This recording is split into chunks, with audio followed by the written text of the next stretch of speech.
Please madam, আপনি আমার সঙ্গে এরকমটা করবেন না। আমি আপনার অফিসে চাকরি করার সামান্য একজন কর্মচারী। আপনি আমার সঙ্গে এরকমটা করতে পারেন না। একদম চুপ, কোনো কথা বলবে না। যদি একটা কথা বলো তাহলে আমি তোমার নামে এমন বদনাম রটাবো এই অফিসে তো দূরে থাক, এই শহরে থাকাটাই তোমার জন্য দুঃসাধ্য হয়ে যাবে। ম্যাডাম, আপনি কেন আমার সঙ্গে এরকম করছেন? আমি আপনার কি এমন ক্ষতি করেছি? তুই আমার যে ক্ষতি করেছিস সেটা তোর কল্পনার বাইরে। তুই আমার মনটা চুরি করে নিয়েছিস। আমি তোর থেকে নিজেকে কোনোভাবে ধরে রাখতে পারছি না। এটা আমি তোকে যতবারই বুঝিয়ে বলার চেষ্টা করেছি, তুই আমার কথা না শুনি আমাকে অ্যাভয়েড করে গেছিস। তো আমি কি করব ম্যাডাম, সেটা আপনি নিজেই বলে দেন।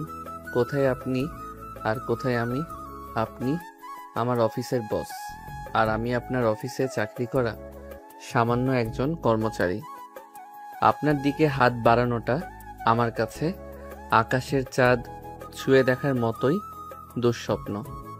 সে তোর যা ইচ্ছা তুই তাই করতে পারিস, তাতে আমার কিছু যায় আসে না, কিন্তু তোকে আমার চাই চাই।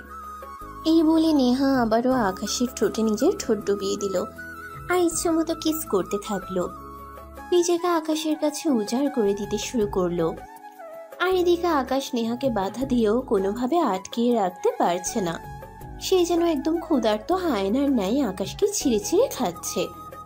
আকাশের তো এরকম মনে হচ্ছে সে একটা মেয়ে আর নেহা একটা ছেলে, তাকে জোরপূর্বক ধর্ষণ করছে। কিন্তু নেহার সেদিকে কোনো খেয়াল নেই। সে তার মজা করেই আকাশকে আদর করে চলেছে। এভাবে চলে গেল প্রায় ঘন্টা খানিক সময়। আকাশ নেহাকে অনেক বাধা দিলেও নেহা সেই বাধা না মেনে আকাশের কাছ থেকে সে নিজের ভালোবাসা নিজে নিজেই আদায় করে নিল।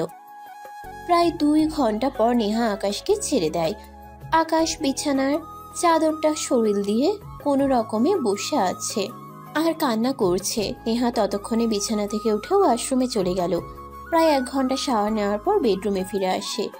নেহা বেডরুমে ফিরে এসে দেখতে পায় আকাশ তখনও বিছানার উপরে বসে আছে আর চুপচাপ কোনো কথা বলছে না। কান্না বন্ধ হয়ে গেছে। নেহা তখন আকাশকে বলতে থাকে, কি ব্যাপার, কি হয়েছে তোমার? তুমি এখানে এভাবে চুপ করে এখনো বসে আছো কেন? ফ্রেশ হবে না? ম্যাডাম, আপনি এটা আমার সঙ্গে কেন করলেন? এর জন্য আমি নিজেকে কোনোদিনও ক্ষমা করতে পারবো না। আপনার এখানে আসাটাই আমার ভুল হয়েছে। দেখো আকাশ, এখন এসব বাজে কথা বন্ধ করো। দেখো আকাশ, এখন এসব বাজে কথা বলা বন্ধ করো। আমার এসব আর ভালো লাগছে না। ভালোবাসি তোমায়, কেন আমার ভালোবাসার মূল্য দিলে না?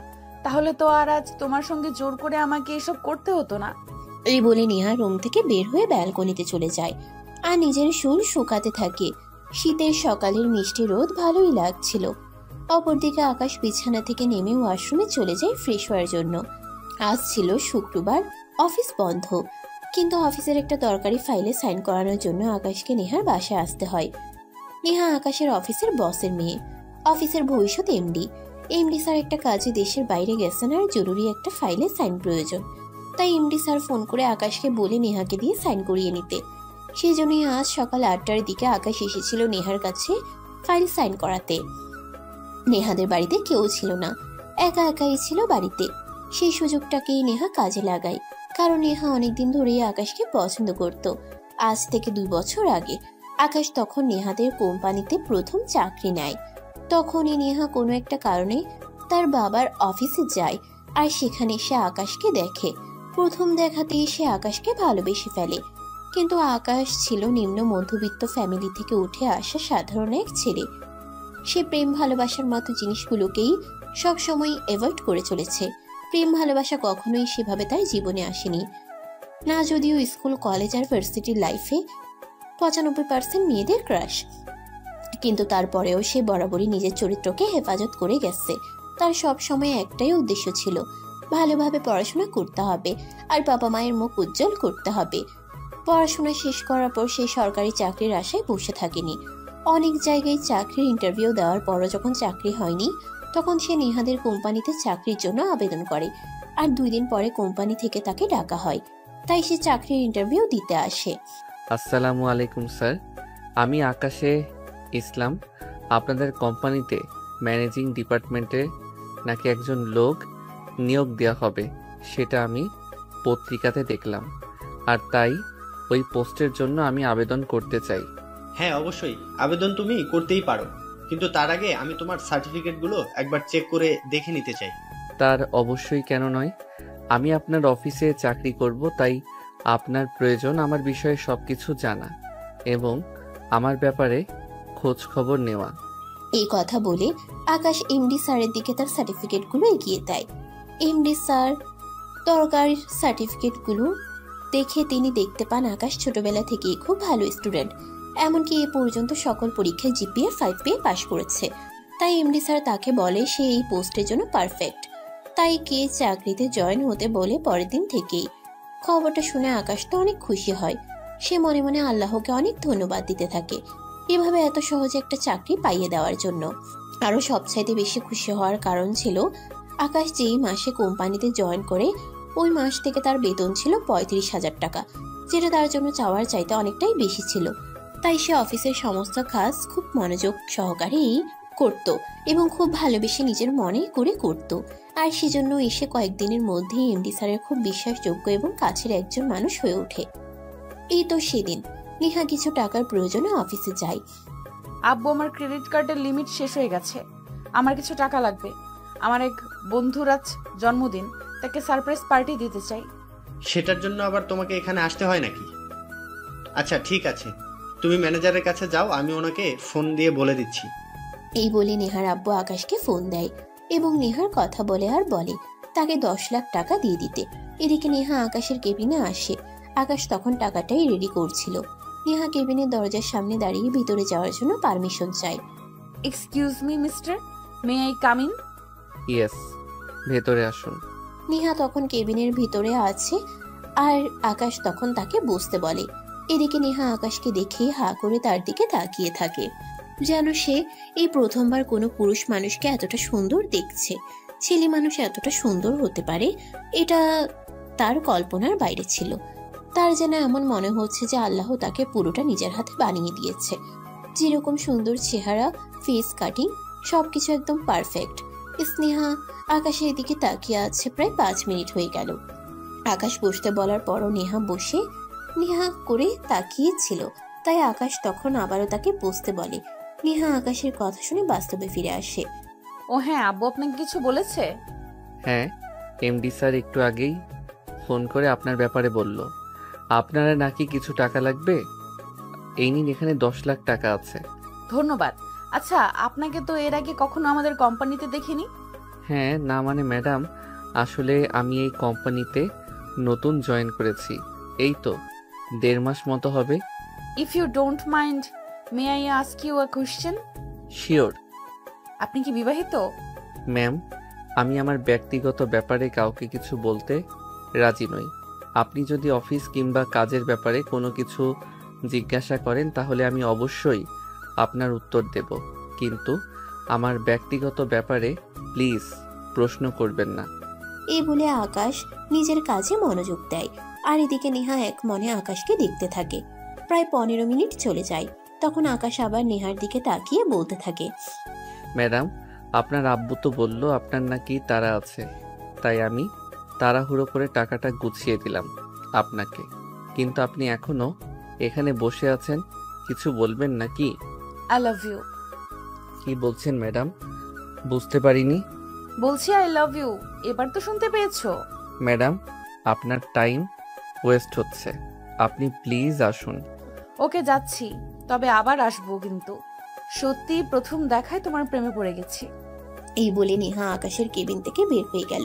আর এদিকে আকাশ নেহার এসব পাগলামো মার্কা কথাবার্তাকে কোনো পাত্তা না দিয়ে নিজের মতো করে কাজ করতে লাগলো। অপরদিকে নেহা অফিস থেকে বের হয়ে তার বন্ধুদের সঙ্গে আড্ডা দিতে চলে গেল।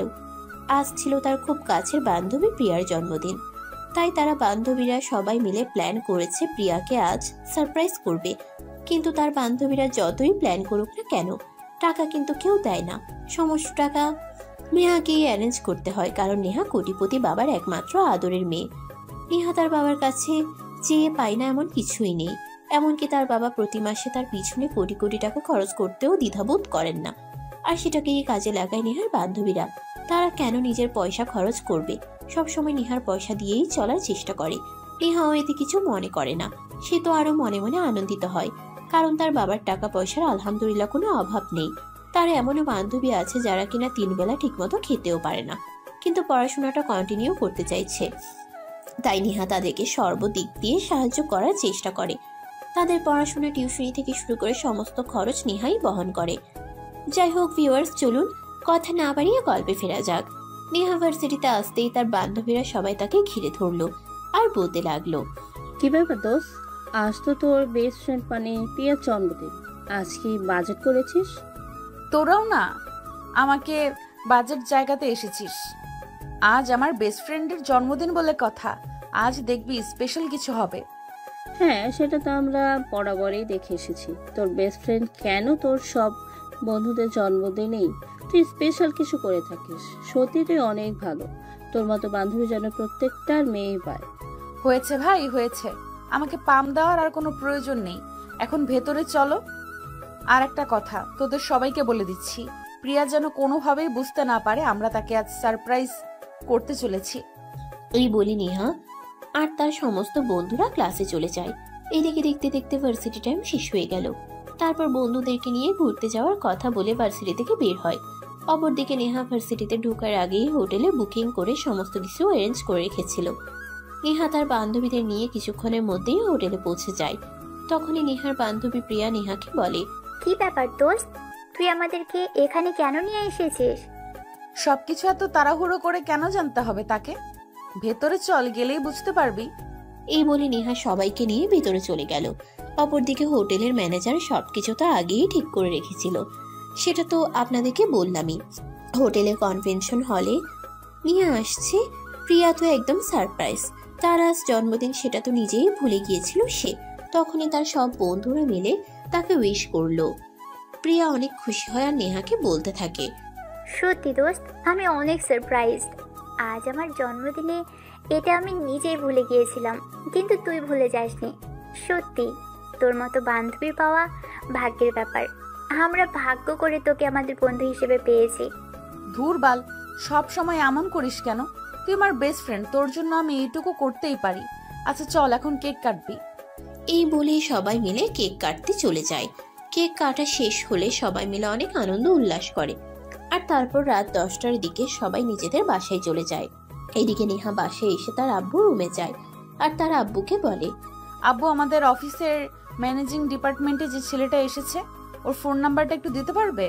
হ্যাঁ অবশ্যই, এই নাও, এখানে আকাশ ইসলাম নামে সেভ করা আছে। নেহা তখন তার আব্বুর কাছ থেকে ফোন নাম্বারটা নিয়ে চলে আসে আর তারপর তার রুমে এসে দরজাটা লাগিয়ে দেয়। বিছানায় শুয়ে সঙ্গে সঙ্গে এসে আকাশকে ফোন দেয়। আকাশ তখন অফিস থেকে এসে নিজের জন্য খাবার তৈরি করছিল। তখনই তার ফোনটা বাজতে শুরু করে। সে মোবাইলটা হাতে নিয়ে দেখে একটা অচেনা নাম্বার থেকে ফোন এসেছে, তাই সে ফোনটা রিসিভ করার প্রয়োজন মনে করলো না। প্রায় 10টা মিসড কল হওয়ার পর একটা মেসেজ আসলো, এই ছেলে এত ঢং করো কেন? কখন থেকে ফোন দিচ্ছি, ফোন তুলছো না কেন? প্লিজ ফোনটা একবার তোলো। আকাশ বুঝতে পারে না কে তাকে ফোন করেছে আর কেনই বা এভাবে কথা বলছে, তাই সে ফোন রিসিভ করে না। এভাবে প্রায় 30 থেকে 35টা কল আসলো। আকাশ বিরক্ত হয়েই তখন ফোনটা রিসিভ করলো। ফোন রিসিভ করতেই অপর প্রান্ত থেকে শুনতে পেল, এই কি সমস্যা তোমার? আমি সে কখন থেকে তোমাকে ফোন দিচ্ছি, তুমি আমার ফোন তুলছো না কেন? আজব তো, কে আপনি আর আমার নাম্বারে ফোন করেছেন কেন? আপনাকে তো আমি চিনি না, তাহলে আপনার ফোন রিসিভ করব কেন? আমাকে তোমার চিন্তা হবে না, আমি তোমার ভবিষ্যৎ বউ। এবার তো হয়েছে। এসব আপনি কি বলছেন? আপনার কি মাথা খারাপ হয়ে গেছে নাকি? দয়া করে এসব আজে বাজে কথা বলার জন্য আমাকে ফোন দেবেন না। এই বলে আকাশ ফোনটা কেটে দেয়। আর তারপর বারবার নেহা ফোন দিতেই থাকে, কিন্তু আকাশ আর ফোনটা তোলে না। রান্না বান্না শেষ হইলে খাওয়া দাওয়া করে সে ঘুমিয়ে পড়লে ফোনটা সাইলেন্ট করে, কারণ পরের দিন সকালবেলা আবার তাকে অফিসে যেতে হবে, আবার ঘুম থেকে উঠে নিজের জন্য খাবার তৈরি করতে হবে। তাই এসব ফালতু কাজ করে সময় নষ্ট করার মতো সময় তার হাতে নেই। পরের দিন সকালে আকাশ অফিসে আসতেই অফিসের পিয়ন এসে বলল, এমডি স্যারের মেয়ে তার কেবিনে তার জন্য অপেক্ষা করছে। আকাশ এটা শুনে অনেকটাই চমকে গেল, কারণ এমডি স্যারের মেয়ে কেন তার জন্য অপেক্ষা করবে এটাই সে বুঝতে পারছে না। 7-5 চিন্তা করতে করতে সে নিজের কেবিনে এসে পৌঁছালো। আর পৌঁছে দেখতে পেল নেহা তার কেবিনে বসে আছে। নেহাকে দেখে এসে সালাম দিয়ে জিজ্ঞাসা করলো, আসসালামু আলাইকুম ম্যাডাম, আপনি আজকে আবার এখানে? কোনো প্রয়োজন আছে নাকি?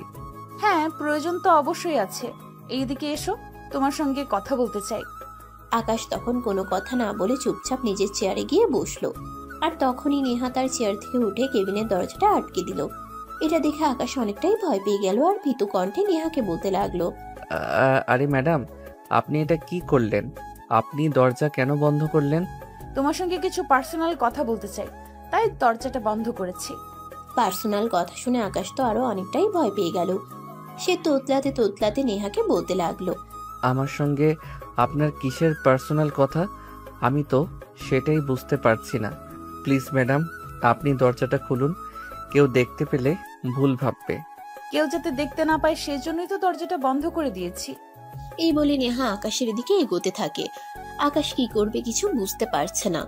নেহা এরকম কেন করছে এটাই সে ভাবছে। তখনই নেহা এক লাফে আকাশের সামনে টেবিলের উপর উঠে বসে।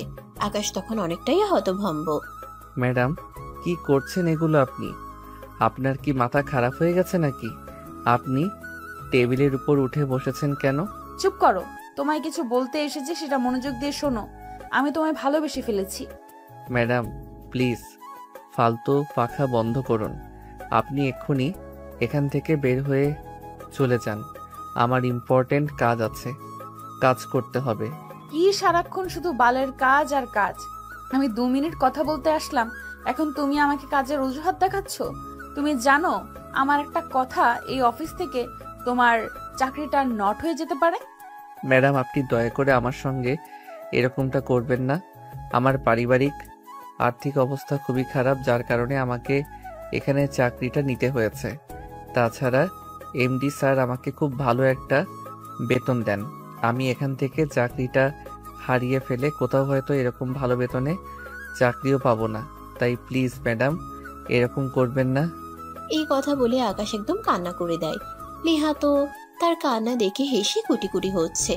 এত বড় একটা ছেলে এভাবে কান্না করতে পারে, নেহা এটা ভাবতেই পারছিল না। সে হাসতে হাসতে আকাশকে বলতে লাগলো, এই ছেলে এইভাবে কান্না করছো কেন?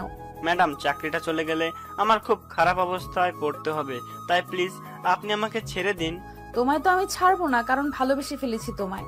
জীবনে কত ছেলে আসলো আর গেল, কাউকে কোনোদিন মনে ধরেনি, আর তোমাকে প্রথম দেখাতেই ভালোবেসে ফেলেছি। আকাশ এই কথাগুলো শুনছিল আর খুব জোরে কান্না করছিল, কারণ সে মনে করছে এই মুহূর্তে যদি অফিসের কেউ চলে আসে আর এগুলো শুনে ফেলে তাহলে তার চাকরিটা চলে যাবে। আর চাকরিটা চলে গেলে তার অবস্থা কি যে খারাপ হবে, এটাই ভাবতে ভাবতে কান্না করছে। বেশ কিছুক্ষণ কান্না করার পর আকাশ কান্না থামিয়ে নেহাকে রিকোয়েস্ট করে বলতে থাকে, নেহা এখান থেকে যেন চলে যায়, আর যা বলেছে বলেছে, ভবিষ্যতে যেন এরকম কিছু না করে। নেহা তখন আকাশকে বলতে থাকে, চলে যাব, তবে ভালো আমাকে বাসতেই হবে। আমি ছাড়া অন্য কোনো মেয়ে জীবনেও কোনোদিন তোমার জীবনে আসতে পারবে না, আর যদি আসে তাহলে তার জীবনটা আমি পুরো নরক বানিয়ে ছেড়ে দেব। এই কথাটা তুমি মাথায় রেখো। আমি নেহা চেয়ে পাইনি এমন জিনিস পৃথিবীতে নেই। এই বলে নেহা কেবিন থেকে বের হয়ে চলে গেল। আর এরপর চলতে থাকে দিনগুলো। নেহা প্রায় সময়ই অফিসে আসতো আর নীলকে তার ভালোবাসার কথা বলতো, কিন্তু আকাশ বরাবরই এই সব কিছু অ্যাভয়েড করে চলতো। আর অনেকে রিকোয়েস্ট করে নেহাকে বলতো নেহা যেন তাকে ছেড়ে দেয় আর এরকম না করে। তার এইসব প্রেম ভালোবাসা করার মতো সময় আর ইচ্ছা কোনোটাই নেই। সে এখন তার ফ্যামিলিকে সবচাইতে বেশি প্রায়োরিটি দিতে চায়। তার ফ্যামিলির মানুষগুলো তাকে অনেক কষ্ট করে লেখাপড়া শিখিয়ে মানুষ করেছে। এমনও দিন গেছে তার বাবা চাল কেনার টাকা দিয়ে তাকে খাতা কলম কিনে দিয়েছে। এখন সময় এসেছে বাবা মাকে একটু সুখ দেওয়ার জন্য, তাই সে বিয়ে করে বাবা মাকে সেই সুখ থেকে বঞ্চিত করতে চায় না। তারপর দেখতে দেখতেই প্রায় 2 বছর সময় চলে যায়। ইতিমধ্যে আকাশ এমডি স্যারের খুব কাছের একজন মানুষ। এমডি স্যার অফিসে না থাকলে সবকিছু আকাশকেই সামলাতে হয়, কারণ এমডি স্যার তাকে এখন এতটাই বিশ্বাস করে কোটি কোটি টাকার সম্পদও তার কাছে রেখে যায় নিশ্চিন্তে। আর সেজন্যই তো এমডি স্যার এবার আকাশের উপর সবকিছু ফেলে রেখে দেশের বাইরে চলে যায়। আর তারপর যা হলো তা তো আপনারা দেখতেই পেলেন। তো ভিউয়ার্স, চলুন এবার বর্তমান সময়ে ফিরে আসি। আকাশ ওয়াশরুম থেকে বের হয়ে এসে নিজের ভেজা চুলগুলো টাওয়াল দিয়ে মুছতে শুরু করে। ঠিক তখনই নেহা রুমে আসা আর আকাশের হাতে একটা টাকার বান্ডিল ধরিয়ে দিয়ে বলে, এই নাও, এখানে পুরো 5 লাখ টাকা আছে। আশা করি টাকাটা তোমার কাজে লাগবে। আকাশ অনেকটাই হতভম্ব হয়ে যায় আর নেহার দিকে তাকিয়ে থাকে। বেশ কিছুক্ষণ পর আকাশ নেহাকে প্রশ্ন করে, কি ব্যাপার ম্যাডাম, আপনি আমাকে এতগুলো টাকা কেন দিলেন? আমি তো সেটাই বুঝতে পারছি না। সবকিছু তোমাকে বুঝতে হবে না। আমি জানি তোমার বাবা অসুস্থ, হার্টের অপারেশন করাতে হবে, তার জন্য এই টাকাটা প্রয়োজন। নিয়ে যাও, কাজে লাগবে। আই এম সরি ম্যাডাম, আমি আপনার টাকাটা নিতে পারলাম না। আমি কারোর দয়ায় বেঁচে থাকতে চাই না। এই বলে নেহার হাত থেকে টাকাটা না নিয়েই আকাশ ওখান থেকে বের হয়ে চলে যায়। পাশে এসে বিছানায় শুয়ে শুয়ে চিন্তা করতে থাকে, এটা তার সঙ্গে কি হয়ে গেল। আজ ফাঁকা বাসায় না যাওয়াটাই সবচেয়ে বেশি ব্যথার ছিল, কিন্তু কি আর করবে, এমডি স্যারের হুকুম বলে কথা, পালন তো করতেই হবে, না হলে তো কোনো উপায় নেই। তাছাড়া যদি সে আজ না যেত তাহলে কয়েক কোটি টাকার অর্ডার ক্যান্সেল হয়ে যেত, আর সেটাও সম্ভব ছিল না। এগুলো চিন্তা করতে করতেই হঠাৎ তার টেবিলের উপর রাখা মোবাইলটা বেজে উঠল। মোবাইলটা হাতে নিয়ে দেখে তার ছোট বোন রিমি তাকে ফোন করেছে। সে ফোনটা রিসিভ করে আর তখনই অপর প্রান্ত থেকে শুনতে পায়, ভাইয়া, আব্বুর শরীরের অবস্থা খুব একটা ভালো নয়। ডক্টর বলেছে 1 সপ্তাহের মধ্যেই অপারেশন করতে হবে, তা না হলে আব্বুকে আর বাঁচানো যাবে না। এখন বল, টাকার কি ব্যবস্থা? আমি তো আমার সবটা দিয়ে চেষ্টা করছি টাকাটা জোগাড় করার, কিন্তু আমি তো কোনোভাবেই পেরে উঠছি না। তাহলে আমি কি করব সেটাই তুই আমাকে বল। আমি তো মাসে মাত্র 40,000 টাকা বেতন পাই, এখন আমি এই 5 লাখ টাকা জোগাড় করব কি করে? তাছাড়া নিজের খরচ, সংসারে খরচ করতে হয়, তারপর মাসে মাত্র 20,000 টাকা রাখতে পারি। তাই বলে কি আমরা আব্বুকে বাঁচাতে পারবো না? এই বলে আকাশের ছোট বোন রিমি কান্না করতে থাকে। এদিকে আকাশ কোনো কিছু ভেবে পাচ্ছে না, তাই ফোনটা কেটে দেয়। সে কি করে এই 5 লাখ টাকা জোগাড় করবে, তার মাথা কোনো কাজ করছে না। অপরদিকে নেহা সেদিনই খোঁজ নিয়ে আকাশের গ্রামের বাড়িতে চলে যায় আর আকাশের আম্মুর সঙ্গে দেখা করে, আর তারপর সবকিছু খুলে বলে। সবকিছু শুনে আকাশের আম্মু নেহাকে বলে, কিন্তু মা, তুমি এত কোটিপতির বাবার একমাত্র আদরের রাজকন্যা, তুমি কেন আমার পুত্রবধূ হতে চাইবে? আর কেনই বা আমাদেরকে এতগুলো টাকা দিয়ে সাহায্য করবে? দেখুন আন্টি, আমি আপনার ছেলেকে পছন্দ করি আর ভালোবাসি। আমি তাকে আমার জীবনসঙ্গী বানাতে চাই। আর যদি তার সঙ্গে আমার বিয়েটা হয়েই যায়, তাহলে তো এই সংসারের অংশীদার আমিও হব, আর আকাশের আব্বু আমার শ্বশুর মশাই হবেন। তাই ওনার চিকিৎসার খরচ দেওয়াটা আমার কর্তব্য। কিন্তু আপু, তারপরেও ভাইয়া যদি এসব কিছু জানতে পারে তাহলে আমাদেরকে খুব বকাবকি করবে, কারণ ভাইয়া কখনো কারো দয়া নিয়ে বেঁচে থাকতে চায় না। রিমি আরো বলতে থাকে, তার ভাইয়া যখন নেহাকে পছন্দই করে না, তাহলে বিয়েটা হবে কিভাবে? তখন নেহা রিমি আর তার আম্মুকে উদ্দেশ্য করে বলে, আকাশ যেন কোনোভাবেই এসব কিছু এখন জানতে না পারে। আকাশের আব্বুর অপারেশন হয়ে গেলে আকাশের আব্বু যখন সুস্থ হবে তখন আকাশকে সবকিছু জানালেই হবে। কিন্তু যতক্ষণ পর্যন্ত অপারেশন না হচ্ছে ততক্ষণ পর্যন্ত, আকাশের আব্বু অসুস্থ না হচ্ছে ততক্ষণ পর্যন্ত আকাশ যেন কোনোভাবেই কোনো কিছু করতে না পারে।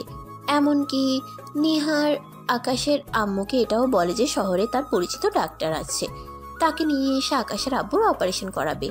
সবকিছু শুনে আকাশের আম্মু আর ছোট বোন রাজি হয়ে যায়, কারণ তাদের কাছে এই মুহূর্তে আকাশের আব্বুর বেঁচে থাকাটাই সবচেয়ে বেশি জরুরি। তাই তারা 7-5 চিন্তা না করে নেহার কথায় রাজি হয়ে গেল।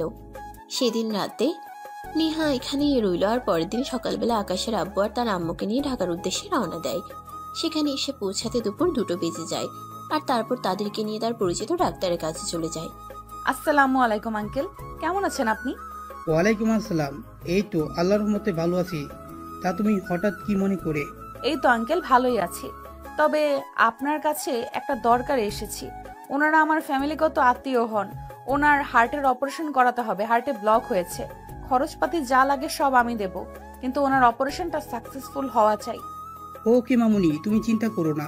তুমি যখন বলেছো ওনারা তোমার ফ্যামিলির কথা আত্মীয় হয়, তাহলে আমার সর্বদা দিয়ে চেষ্টা করবো খুব ভালো ট্রিটমেন্ট করার। এরপর হসপিটালে সমস্ত ফর্মালিটিস ফিল আপ করে টাকা পয়সা যা লাগে সব দিয়ে নেহা আকাশের আম্মুর কাছ থেকে বিদায় নিয়ে বাসায় চলে আসে। অপরদিকে আকাশ অফিসের কাজ করছে আর চিন্তায় বিভোর, কিভাবে তার আব্বুর অপারেশন করাবে, এত টাকা সে কিভাবে ম্যানেজ করবে। তবে কি নেহার প্রপোজালটা মেনে নেওয়াই বেস্ট ছিল? পরক্ষণই আবার চিন্তা করতে থাকে, এগুলো একদম ঠিক নয়। সে কেন পরের পয়সার প্রতি লোভ জাগাবে? কেন সে অন্যের পয়সা দিয়ে তার বাবার ট্রিটমেন্ট করাবে? তখনই হঠাৎ নেহার আব্বু আকাশকে ফোন দেয়। কি অবস্থা আকাশ, কেমন আছো তুমি? আর অফিসের কাজকর্ম কেমন চলছে? এই তো স্যার, আলহামদুলিল্লাহ, আল্লাহর রহমতে ভালোই আছি। আর সব কিছু ঠিকঠাক চলছে। আপনি দেশে ফিরছেন কবে স্যার? এই তো আমি 2-3 দিনের মধ্যেই ফিরে আসব। এরপর তারা অফিসিয়াল ব্যাপারে বেশ কিছুক্ষণ কথা বলে ফোন কেটে দেয়। অফিস শেষ করে বাসায় ফিরে আসে। আর রাতে সে তার বোনকে ফোন দেয় তার বাবার খবর জানার জন্য। তখন তার বোন জানায় তার বাবার অবস্থা আগের মতোই আছে, কিন্তু তার বাবাকে যে অপারেশন করার জন্য ঢাকায় নিয়ে আসা হয়েছে এটা তারা জানায় না। এরপর দেখতে দেখতে আরো 2 দিন কেটে গেল। আকাশের আব্বুর অপারেশন তো অলরেডি হয়ে গেছে, তিনি এখন মোটামুটি সুস্থ আছেন। তাই নেহা আকাশের আব্বু আর তার ফ্যামিলির সঙ্গে দেখা করার জন্য হসপিটালে গেছে। আসসালামু আলাইকুম আন্টি। আঙ্কেল এখন কি অবস্থা? ওয়ালাইকুম আসসালাম। এই তো মা, আলহামদুলিল্লাহ অনেকটাই ভালো। তোমাকে যে কি বলে কৃতজ্ঞতা জানাবো সেটাই ভেবে পাচ্ছি না। সত্যি আমার ছেলে যেখানে তোমাকে পছন্দ করে না সেখানে তুমি আমাদের ফ্যামিলির জন্য এত কিছু করছো। সত্যি মা, তুমি মানুষ না, ফেরেশতা। এই বলে আকাশের হাত ধরে কান্নাকাটি করতে থাকে আর কৃতজ্ঞতা প্রকাশ করতে থাকে। এটা দেখে নেহা ওনাকে জড়িয়ে ধরে বলতে থাকে উনি যেন এইভাবে কান্নাকাটি না করে, আর এটা তার কর্তব্য। তারপর তারা দুজনে আরো বেশ কিছুক্ষণ গল্প গুজব করে। আর এরপর নেহা চলে যায় ডক্টরের সাথে কথা বলার জন্য। ডক্টরের সঙ্গে কথা বলে 2 দিন পর নেহা আকাশের আব্বুকে হসপিটাল থেকে রিলিজ করে এবং নিজের দায়িত্ব নিয়ে তার গাড়ি নিয়ে তাদেরকে বাড়ি পর্যন্ত পৌঁছাতে। আর তারপরেই নেহা ঢাকায় ফিরে আসে। এদিকে নেহার আব্বুও বাংলাদেশে ফিরে এসেছিল। সকালবেলা নেহার আব্বু যখন অফিসে যাওয়ার জন্য তৈরি হয়, নেহাও তখন বসে তার আব্বুর জন্য অপেক্ষা করছিল। তার আব্বু বাসা থেকে বের হতে যাবে, তখনই নেহা পেছন থেকে বলে সেও তার আব্বুর সঙ্গে অফিসে যাবে। তখন তার আব্বু কোনো কথা না বলেই তাকে নিয়ে অফিসের উদ্দেশ্যে রওনা দেয়। অফিসে এসে নেহা আর কোনো কথা বলে না, সোজা আকাশের কেবিনে চলে যায়। আকাশ তখন একটা জরুরি ফাইলে কাজ করছিল, আর তখনই নেহা তার কেবিনে প্রবেশ করে। আসতে পারি? আকাশ মাথা তুলে তাকিয়ে দেখে নেহা এসেছে। সে নেহাকে দেখে বলতে থাকে, আপনি আবার এখানে কেন এসেছেন? নেহা তখন আকাশের টেবিলের সামনে রাখা চেয়ারটা টেনে বসে বেশ কিছুক্ষণ চুপ থাকার পর বলে, আমার প্রপোজালটা মেনে নিলে ভালো হতো, হয়তো তোমার আব্বু এতদিনে সুস্থ হয়ে যেত। আপনি যদি এসব কথা বলার জন্য এখানে এসে থাকেন তাহলে আমি আপনাকে বলবো আপনি অযথাই টাইম নষ্ট করছেন। আমার পিছনে টাইম নষ্ট করে কোনো লাভ নাই। আপনি অন্য চরকায় তেল দিন। নেহা তখন আকাশের সঙ্গে কথা না বাড়িয়ে সেখান থেকে চলে যায়। অপরদিকে দুপুরের দিকে আকাশ এমডি স্যারের সঙ্গে একবার দেখা করতে যায়। আরে আকাশ, তুমি কিছু বলবে নাকি? হ্যাঁ স্যার, আসলে আমার আব্বু কয়দিন ধরে এই অসুস্থ। ভাবছিলাম আমাকে 2 দিনের ছুটি দিলে একবার গ্রাম থেকে ঘুরে আসবো। আরে তোমার আব্বু অসুস্থ সেটা তুমি আমাকে আগে বলনি কেন? তাহলে আমি নিজেই যেতাম ওনার সঙ্গে দেখা করতে। তুমি এতদিন ধরে বিশ্বস্ততার সঙ্গে আমাদের অফিসে কাজ করছো, আর তোমার আব্বু অসুস্থ সেটা তুমি আমাকে জানানোর প্রয়োজন মনে করলে না? আকাশ তখন বলতে থাকে এমডি স্যার বিভিন্ন কাজে বিভিন্ন জায়গায় খুব ব্যস্ত থাকেন, তাই সে তার ফ্যামিলিগত বিষয় এমডি স্যারের সঙ্গে শেয়ার করেননি। যাই হোক, তারপরে এমডি স্যার আকাশকে 3 দিনের জন্য ছুটি দেয় আর গ্রাম থেকে ঘুরে আসার জন্য বলে। সেদিন অফিস শেষ করে আকাশ বাসে এসেই বাড়িতে যাওয়ার জন্য তৈরি হয় এবং রাত 10টায় বাসে গ্রামের বাড়িতে রওনা দেয়। বাড়িতে এসে পৌঁছাতে প্রায় রাত 2টোর মতো বেজে যায়। দরজায় কড়া নাড়তেই কিছুক্ষণ পর তার আম্মু এসে দরজা খুলে দেয়। তাকে দেখে তার আম্মু অনেকটা অবাক হয় আর বলে, কি ব্যাপার আকাশ, হঠাৎ করে তুই চলে আসলি? কাউকে কিছু বললিও না? আব্বুর জন্য খুব বেশি মন খারাপ করছিল। আব্বুর কথা খুব মনে পড়ছিল। আব্বুর শরীর কেমন সেটা দেখার জন্যই চলে আসলাম। ও আচ্ছা, এই ব্যাপার, ঠিক আছে, কোনো সমস্যা নেই। ভিতরে এসে বিশ্রাম কর, তারপর তোর আব্বুর সঙ্গে কথা বলিস। তোর আব্বু এখন ঘুমাচ্ছে, এখন ওনার সঙ্গে কথা বলার প্রয়োজন নেই। এই বলে আকাশের আম্মু আকাশকে নিয়ে বাড়ির ভেতরে চলে যায় আর তারপর আকাশকে হাত মুখ ধুয়ে আসতে বলে। আকাশ মুখ ধুয়ে আসলে আকাশকে খাবার দেয়। আকাশ খাবার খেয়ে বিছানায় শুয়ে ঘুমিয়ে পড়ে। সকাল 10টার দিকে ঘুম ভাঙে আর ঘুম থেকে উঠে আকাশ যেটা দেখে সেটা দেখার জন্য সে মোটেও প্রস্তুত ছিল না। আকাশ ঘুম থেকে উঠে দেখতে পেল তার বাবা বারান্দায় একটা চেয়ার পেতে বসে আছে। তার বাবার অবস্থা খুবই খারাপ ছিল, উনি বিছানায়ও বসতে পারতেন না, সারাক্ষণ শুয়ে থাকতেন, আর সেখানে কিনা চেয়ারে বসে আছেন। এটা দেখে আকাশ একবার নিজের শরীরে চিমটি কাটলো, এটা বাস্তব কিনা কল্পনা সেটা দেখার জন্য। তখনই সে শরীরে ব্যথা অনুভব করে এবং বলতে থাকে, আমি তো এটা সত্যিই দেখছি। আকাশের একা একা কথা বলা শুনে আকাশের আব্বু আকাশকে বলে, কি ব্যাপার আকাশ, কি হয়েছে? তুই বিড়বিড় করছিস কেন? তার আম্মুর কথা শুনে সে বাস্তবে ফিরে আসে আর তার আম্মুকে বলতে থাকে, আব্বু তো একা একা বিছানাতেই বসে থাকতে পারে না, তার উপর আবার এখানে চেয়ারে বসে আছে কিভাবে? তারপর আকাশের আম্মু আকাশকে সবকিছু খুলে বলে। আর সবকিছু শুনে আকাশ মাথায় হাত দিয়ে বসে পড়ে। বেশ কিছুক্ষণ চুপ করে থাকার পর আকাশ তার আম্মুকে বলতে থাকে, তোমরা এটা কি করে করতে পারলে? কোথায় স্যারের মেয়ে আর কোথায় আমি? উনি কি করে আমার সঙ্গে সংসার করবেন সেটা একবারও ভেবে দেখোনি? তোমরাও না দেয়া টাকাটা কেন নিলে? দেখ, আমরা অত সব বুঝি না। এই মুহূর্তে তোর আব্বুর অপারেশন করাটাই সবচাইতে বেশি জরুরি ছিল, তাই আমরা 7 পাঁচ চিন্তা না করেই তার কাছ থেকে টাকাটা নিয়ে নিয়েছি। এখন তুই চিন্তা করে ভেবে দেখ, তোর আব্বু বেঁচে থাকাটা জরুরি নাকি অন্য কিছু। আকাশ তখন আর কোনো কথা বলে না, চুপচাপ সেখানেই বসে থাকে। এভাবে দেখতে দেখতে সকাল গড়িয়ে দুপুর হয়ে গেল। আকাশ কারো সঙ্গে কোনো কথাই বলছে না, খাবারও খাচ্ছে না, চুপচাপ বসে আছে আর চিন্তা করছে। তার ফ্যামিলির মানুষ বলেও কিনা শেষ পর্যন্ত তার সঙ্গে বেমানি করলো। তার সঙ্গে কথা নেই, বার্তা নেই। একটা মেয়েকে কথা দিয়ে দিল যে তার ছেলেকে ওই মেয়েটাকে বিয়ে করবে। তার ছেলে সিদ্ধান্ত নেওয়াটাও তো প্রয়োজন ছিল, কিন্তু তার বাবা মা কেন এটার প্রয়োজন মনে করলো না। তখনই আকাশের আম্মু তার পাশে এসে বসে আর আকাশকে সবকিছু বুঝিয়ে বলে, দেখ বাবা, কোনো মানুষের জীবনে একা একা থাকতে পারে না, বিয়ে তোকে করতেই হবে। আর এই মেয়েটাকে বিয়ে করলে তোর সমস্যা কোথায়? মেয়েটা সত্যি তোকে অনেক বেশি ভালোবাসে। তা না হলে যেখানে জানা নেই তোর বাড়ির খোঁজ নিয়ে তোর বাবাকে বাঁচানোর জন্য এতগুলো টাকা নিয়ে এখানে ছুটে আসতো না। এরপর আকাশের বোন, আকাশের আব্বু সবাই আকাশকে সবকিছু বুঝিয়ে বলে, কিন্তু আকাশ কোনোভাবেই এসব কিছু মেনে নিতে চায় না। এমন নয় যে সে কাউকে ভালোবাসে কিংবা কারোর সঙ্গে তার সম্পর্ক আছে, এটা তো আপনাদেরকে আগেই বললাম। আকাশ কখনো কোনো মেয়ের ধারে কাছেও যায়নি, কিন্তু তারপরেও আকাশ কোনো বড়লোক বাবার মেয়েকে বিয়ে করতে চায় না। সে তার মতো সাধারণ নিম্নবিত্ত ফ্যামিলির, পবিত্র ফ্যামিলির কোনো সাধারণ মেয়েকে বিয়ে করতে চায়, যে তার সঙ্গে সবকিছু সমস্ত পরিস্থিতিতে মানিয়ে নিতে পারবে। এরপর দেখতে দেখতে 3 দিনের সময় পার হয়ে গেল। আকাশ ঢাকায় ফিরে আসলো। পরের দিন সকালবেলা ঘুম থেকে উঠে নিজের জন্য খাবার তৈরি করে আর খাওয়া দাওয়া করে অফিসের জন্য বেরিয়ে পড়ে। অপরদিকে নেহার আব্বু সকালবেলা অফিসে যাবে, তখনই দেখতে পেল নেহা রেডি হয়ে ড্রয়িং রুমে বসে আছে। নেহার আব্বু তখন নেহাকে প্রশ্ন করে, কি ব্যাপার নেহা, তোমাকে দেখছি রেডি হয়ে বসে আছো, কোথাও যাবে নাকি? হ্যাঁ আব্বু, আমি একবার তোমার সঙ্গে একটু অফিসে যাব।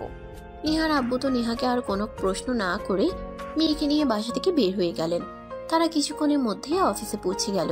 অপরদিকে আকাশ অফিসে এসে নিজেকে বিনে বসেছিল। এমডি স্যার আসার পর ওনার সঙ্গে কথা বলবে আর তারপর কাজ শুরু করবে। অপরদিকে আকাশ অফিসে এসে নিজের কেবিনে বসেছিল। এমডি স্যার আসার পর ওনার সঙ্গে কথা বলবে আর তারপর কাজ শুরু করবে। কিন্তু এমডি স্যার অফিসে প্রবেশ করা মাত্রই নেহা অফিসে আসে আর আকাশের কেবিনে চলে যায়। আকাশ নেহাকে দেখা মাত্রই অনেকটা রেগে যায় আর বলতে থাকে, কি ব্যাপার, আপনি এখানে কেন এসেছেন আর আমার সাথে এগুলো কেন শুরু করেছেন? আমি কি আপনাকে একবারও বলেছিলাম আপনার টাকার প্রয়োজন আমার? কেন আপনি শুধু শুধু আমার ফ্যামিলিকে এই বিষয়গুলোতে জড়ালেন? মানুষ ভালোবাসার জন্য নিজের জীবনটুকু পর্যন্ত দিতে পারে, আর আমি এর সামান্য চেষ্টাটুকু করতে পারি না? দেখো, তোমার আব্বু আম্মু কিন্তু আমাকে তাদের পুত্রবধূ বানাতে কোনো আপত্তি করেনি, তাহলে তুমি কেন এরকম করছো? ভালোবাসি তো তোমায়, আমি অনেক বেশি ভালোবাসি। প্লিজ তুমি আমায় মেনে নাও না। আমি বুঝতে পেরেছি, এভাবে কোনো লাভ হবে না। আমি আজকেই এফবি স্যারের সঙ্গে আপনার ব্যাপারে সব কিছু বলবো, তারপর ছাড়া যেটা ভালো মনে হয় স্যার সেটাই করবে। সেটা করলে তো আরো বেশি ভালো হয়। তবে যাই বলো না কেন, সেদিন কিন্তু তুমি আমাকে অনেক মজা দিয়েছো। এই বলে নেহা হিহি করে হাসতে থাকে আর এদিকে আকাশ রাগে গজগজ করতে থাকে।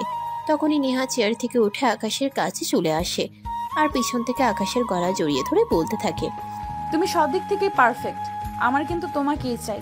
তুমি যদি আমার না হও বৎস, তাহলে আমি তোমাকে অন্য কারোর হতে দেব না।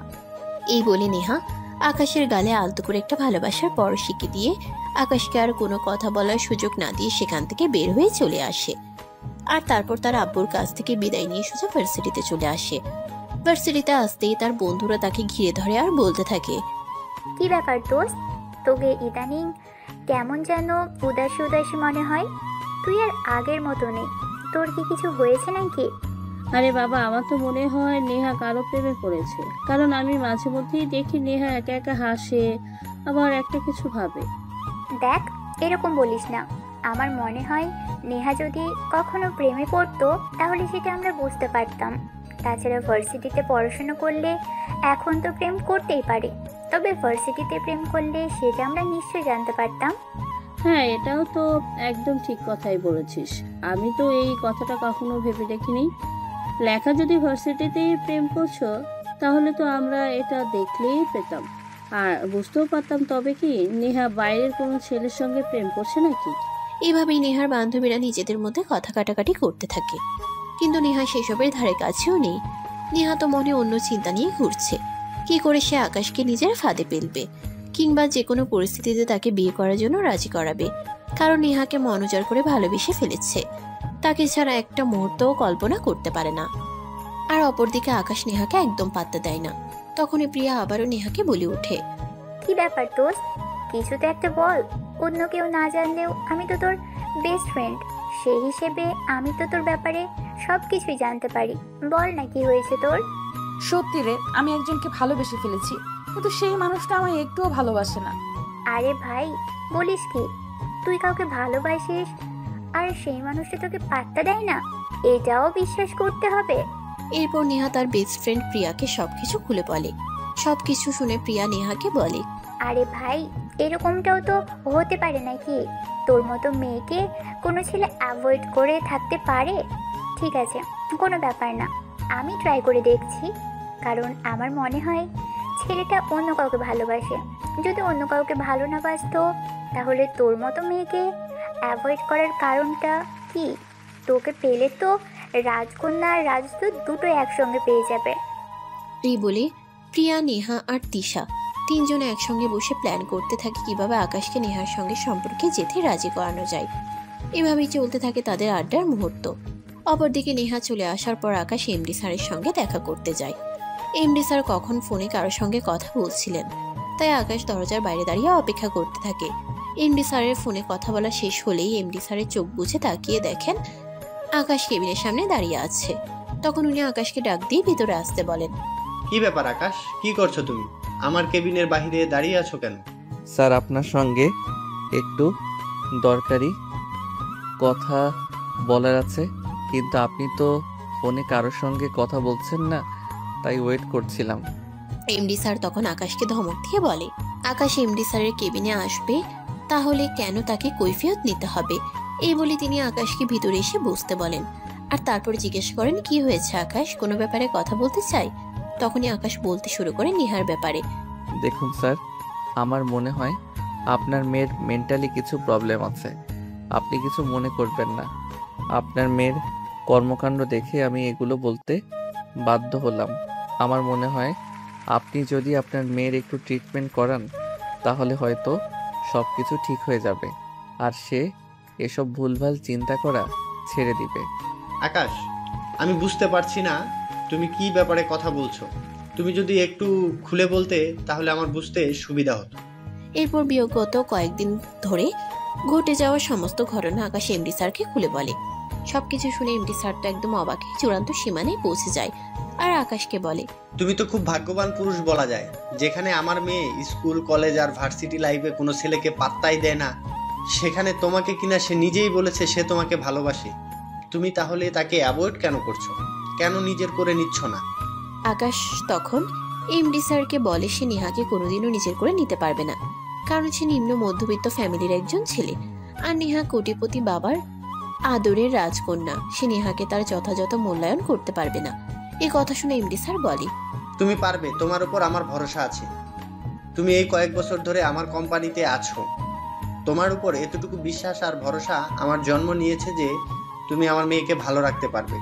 তাছাড়া আকাশের জন্য আমি আমার মেয়ের ব্যাপারে খুবই চিন্তিত ছিলাম, কিন্তু এখন যেহেতু আমার মেয়ে তোমাকে ভালোবাসে, তাই অনেকটা নিশ্চিত হলাম।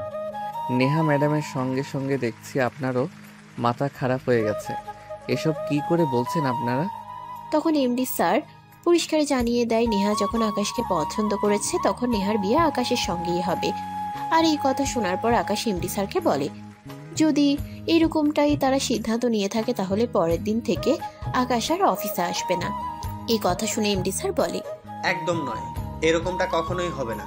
তুমি যখন আমার কোম্পানিতে চাকরি নিয়েছিলে তখন তুমি কি বলেছিলে আর কেমন এগ্রিমেন্ট পেপারে সাইন করেছিলে সেটা কি তোমার মনে নেই?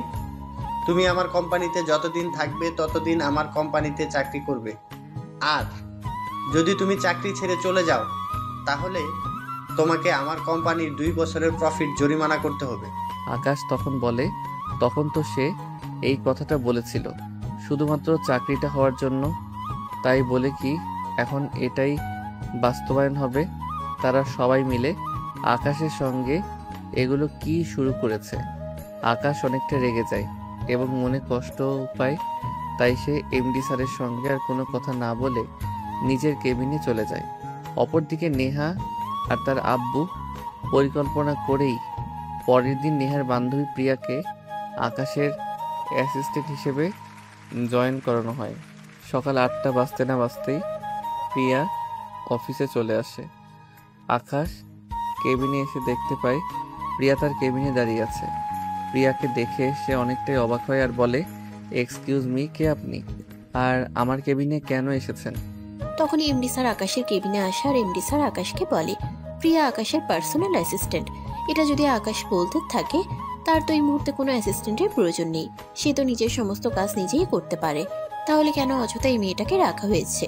এই কথা শুনে এমডি স্যার বলে দেখো, এই কোম্পানিটা তো আমার, তাই এই কোম্পানিতে কোনটা ভালো হবে আর কোনটা খারাপ হবে সেটা তোমার চাইতে আমি খুব ভালো বুঝি, তাই না? এই কথা শুনে আকাশ আর কোনো কথাই বলল না। এমডি স্যার বের হয়ে গেল। তখনই প্রিয়া বলতে লাগলো হাই হ্যান্ডসাম, আমি প্রিয়া। এই যে ম্যাডাম, ভদ্র ভাষায় কথা বলুন। আপনি হ্যান্ডসাম কাকে বলছেন? আমি আপনার স্যার হই, আমাকে স্যার বলে ডাকবেন। কিন্তু সুইটহার্ট, তোমাকে দেখে তো আমি প্রেমে পড়ে গিয়েছি। আমি যে তোমাকে আমার বাসার স্যার বানাতে চাই। You just stupid. এসব কি বলছেন আপনি? আপনার মতো পার্সোনাল অ্যাসিস্ট্যান্ট আমার প্রয়োজন নেই, আপনি বের হয়ে যান। এসব আপনি কি বলছেন? আপনার কি মাথা খারাপ হয়ে গেছে নাকি? একটু আগে এমডি স্যার কি বলে গেল, আপনি কি শুনতে পাননি নাকি? এই অফিসে এমডি স্যার নিয়মেই চলবে, আপনার নিয়মে না। আকাশ তখন চুপ করে বসে থাকে আর নিজেকে শান্ত করার চেষ্টা করে। অপরদিকে প্রিয়া তখনই আকাশের একদম কাছাকাছি গিয়ে দাঁড়িয়ে বলতে থাকে may I help you? No. এই বলে আকাশ কম্পিউটার অন করে নিজের কাজ করতে থাকে। আর এদিকে প্রিয়া প্রায় 1 ঘন্টা যাবৎ আকাশের একদম শরীর ঘেঁষে দাঁড়িয়ে আছে। আকাশের এগুলো একদম ভালো লাগছে না, কিন্তু তারপরেও কিছু করার নেই। এগুলো দেখে আকাশের খুব মেজাজ খারাপ হচ্ছে, কিন্তু কি করবে? সকাল 10টার কাছাকাছি বাজে। তখনই প্রিয়া ক্যান্টিন থেকে আকাশ আর প্রিয়ার জন্য 2টো কফি নিয়ে আসে। কেবিনে এসে একটা আকাশের দিকে বাড়িয়ে দেয় আর একটাতে নিজেই চুমুক দেয়। আপনাকে কে কফি আনতে বলেছে? আমি কি আপনাকে একবারও বলেছি যে আমি কফি খাবো? আমার জন্য কফি নিয়ে আসুন। ও মা, এসব কি বলছেন আপনি? আপনাকে বলতে হবে কেন? আমি আপনার পার্সোনাল অ্যাসিস্ট্যান্ট। আপনার ব্যক্তিগত সমস্ত ব্যাপারে নিজে থেকে খোঁজ খবর রাখা আমার দায়িত্ব। আমার মনে হয়েছে এখন আপনার 1 কাপ কফি খাওয়া প্রয়োজন, তাই তো আমি নিয়ে এসেছি। প্লিজ এই নিন। এই বলে প্রিয়া আকাশের দিকে আবার কফির মগটা এগিয়ে দেয়। আকাশ তখন অনেকটা বিরক্ত হয়ে কফিটা নিজের হাতে নেয় আর ফ্লোরে ছুঁড়ে মারে। তখনই মগটা ভেঙে যায় আর একটা শব্দ হয়। শব্দ শুনে এমডি স্যার নিজের কেবিন থেকে বের হয়ে আকাশের কেবিনে আসে আর ফ্লোরে ভাঙা কফির মগটা পড়ে থাকতে দেখে বলে এইসব কি আকাশ? আকাশ তখন রাগে কটমট করতে থাকে। তার চোখগুলো যেন একদম লাল হয়ে গেছে, সে কোনো কথাই বলতে পারছে না। তখনই পাশ থেকে প্রিয়া বলতে থাকে স্যার দেখুন না, আপনি যা বলেছেন আমি যেন ওনার সমস্ত ব্যাপারে খোঁজ খবর রাখি আর ওনার সেবা করি। তাই তো আমি আমাদের দুজনের জন্য 2 কাপ কফি নিয়ে এসেছিলাম। একটা আমি খাচ্ছি আর একটা ওনাকে দিলাম।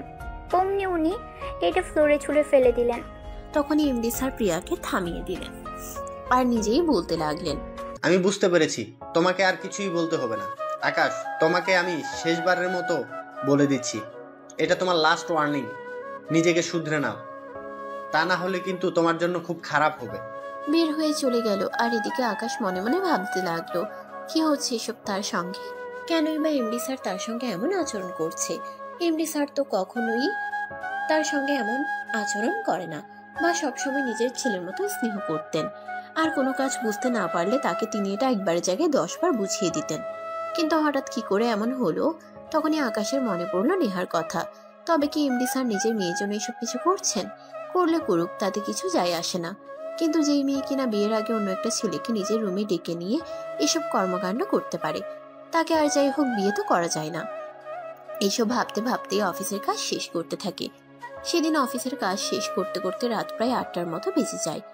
আর তখনই এমডি স্যার আকাশের কেবিনে আসে আর বলতে থাকে, আকাশ, তোমাকে প্রিয়াকে নিয়ে কালকে একটা প্রজেক্টের জন্য চট্টগ্রাম যেতে হবে। ওইখানে 3 দিনের কাজ আছে। তুমি প্রিয়াকে নিয়ে একটা হোটেলে থাকবে, আমি রুম বুক করে দিয়েছি।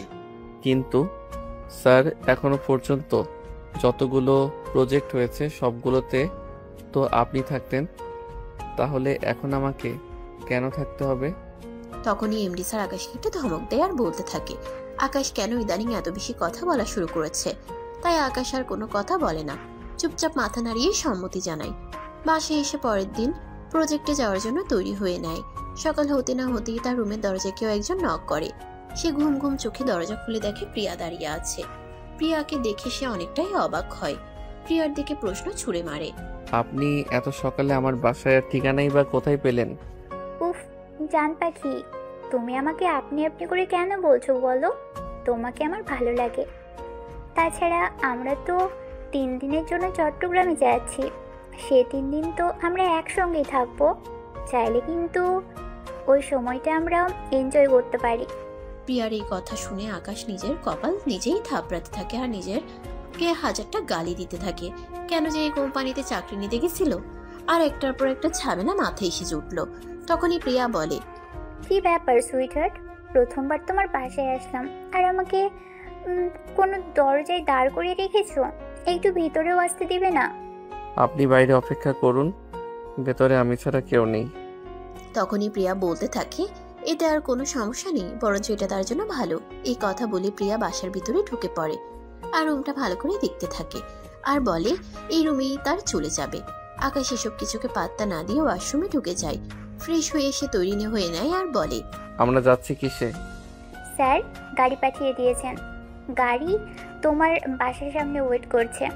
আকাশ তখন কোনো কথা না বলেই বাসা থেকে বের হয়ে যায় আর দেখতে পায় গাড়ি দাঁড়িয়ে রয়েছে, কিন্তু কোনো ড্রাইভার নেই। এটা থেকে আকাশ প্রিয়াকে বলে, ড্রাইভার কোথায়? তখন প্রিয়া জানায় কোনো ড্রাইভার আসেনি, আকাশকে এই গাড়ি ড্রাইভ করতে হবে। অর্ধেক রাস্তা আকাশ ড্রাইভ করবে আর অর্ধেক রাস্তা প্রিয়া। তারপর আকাশ আর তর্কে না গিয়ে গাড়ি ড্রাইভিং সিটে গিয়ে বসে আর গাড়ি ড্রাইভ করতে থাকে। 10 মিনিট গাড়ি ড্রাইভ করার পরে আকাশ দেখলো প্রিয়া তার একদম কাছাকাছি এসে বসেছে আর তার হাতে হাত রাখার চেষ্টা করছে। এটা দেখে আকাশ প্রিয়াকে একটু দূরে গিয়ে বসতে বলে, কিন্তু প্রিয়া তার কোনো কথাই শোনে না। তারও প্রায় 10 মিনিট পরে আকাশ দেখতে পায় প্রিয়া তার কাঁধে মাথা রেখে ঘুমিয়ে পড়েছে। আকাশ বারবার প্রিয়াকে ঘুম থেকে ডেকে তোলার চেষ্টা করে আর সোজা হয়ে বসতে বলে, কিন্তু প্রিয়া সেগুলো শুনেও না শোনার ভান করে আকাশের কাঁধে মাথা রেখেই শুয়ে থাকে। আকাশ তখন অনেকটা বিরক্ত নিয়েই গাড়ি চালাতে থাকে। অপরদিকে নেহার আব্বু নেহাকে বলে, তোমার কি মনে হচ্ছে প্রিয়া আকাশকে তোমার কাছে ফিরিয়ে দেবে নাকি নিজেই দখল করে নেবে? না আব্বু, প্রিয়া কখনোই এরকমটা করবে না। সে আমার খুব ভালো বন্ধু, আমাকে সহযোগিতা করতে না পারলেও কোনো ক্ষতি করবে না। আমার বন্ধুদের প্রতি আমার এইটুকু বিশ্বাস আছে। এই বলে নেহা অপেক্ষার প্রহর গুনতে থাকে আর অপেক্ষা করতে থাকে কখন প্রিয়া তাকে ফোন দিয়ে কোনো খবরাখবর জানাবে। এদিকে প্রায় বিকেল হয়ে গেল। চট্টগ্রামে এসে পৌঁছাতে প্রিয়ার ততক্ষণে ঘুম ভেঙে গেছে। ঘুম থেকে উঠে প্রিয়া আকাশকে বলতে লাগে, এই আমরা কোন পর্যন্ত এসেছি? কাছাকাছি চলে এসেছি, আর 10-15 মিনিট লাগবে। আপনি আমাকে তুমি তুমি করে কেন বলছেন? বলছি না আমি আপনার স্যার, আমাকে আপনি করে কথা বলবেন। তখনই প্রিয়া একটা শয়তানি মার্কা হাসি দিয়ে বলতে থাকে সে আকাশকে তার বাসার স্যার বলবে, কিন্তু অফিসের স্যার বলবে না। আকাশ তখন আর তর্কে যায় না, কারণ সে খুব ভালোভাবেই বুঝতে পারে এই মেয়েটাও নেহার মতোই। এদেরকে যতই বোঝানো যাক কোনো কিছুই বুঝবে না। কিন্তু এমডি স্যার তার সঙ্গে এমন কেন করছে, কেন এই মেয়েটাকে তার পিছনে লেলিয়ে দিয়েছে, এসব চিন্তা করতে করতেই তারা লোকেশন অনুযায়ী হোটেলে এসে পৌঁছে যায়। হোটেলের রিসেপশনে গিয়ে আকাশ তাদের জন্য বুক করে রাখা রুমের খোঁজ করে। তখনই ম্যানেজার জানায় তাদের জন্য একটা রুম বুক করা হয়েছে। এটা শুনে আকাশ বলতে থাকে, এসব আপনি কি বলছেন? আমরা দুজন মানুষ একটা রুমে কি করে থাকবো? সেটা আমি কি করে বলবো? তাছাড়া যিনি রুম বুক করেছেন তিনি তো বলেছেন আপনারা হাজব্যান্ড ওয়াইফ। তখন আকাশের আর বুঝতে বাকি রইল না এমডি স্যার এই সব কিছু জেনে শুনেই তার সঙ্গে করছে। কেননা আকাশ নেহার সঙ্গে সম্পর্কে জড়াতে রাজি হয় নাই। আকাশ তখন ম্যানেজারের সঙ্গে বলে, দেখুন, আমাদের একটা রুমে হবে না, আমাদের জন্য অন্য একটা রুমের ব্যবস্থা করুন। প্রয়োজন হলে রুমের বিল আমি দিব। আমি খুবই দুঃখিত স্যার, আমি আপনাদের জন্য আরেকটা রুমের ব্যবস্থা করতে পারলাম না, কারণ হোটেলে সবগুলো রুম বুক করা হয়ে গেছে, কোনো রুম খালি নেই। আরে আলাদা রুমের কি দরকার আছে? আমরা দুজন এক রুমেই থাকতে পারবো। ম্যানেজার সাহেব, আপনি কোনো চিন্তা করবেন না। এই বলে প্রিয়া ম্যানেজারের কাছ থেকে রুমের চাবি নিয়ে আকাশকে টানতে টানতে রুমে নিয়ে আসে। রুমে এসেই প্রিয়া আকাশকে বলতে লাগে, তুমি এরকম কেন গো?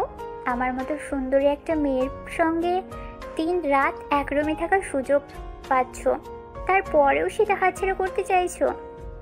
দেখুন, আপনি যেটা মনে মনে চিন্তা করছেন সেটা অলরেডি অন্য একজনকে দিয়ে দিয়েছি, আর আমার কাছে এখন কিছুই নেই। তাতে কি হয়েছে? তোমার শরীরটা তো আছে, আমার তাতেই চলে যাবে। এই বলে প্রিয়া একটু মুচকে হাসি দিয়ে ওয়াশরুমে ঢুকে যায়।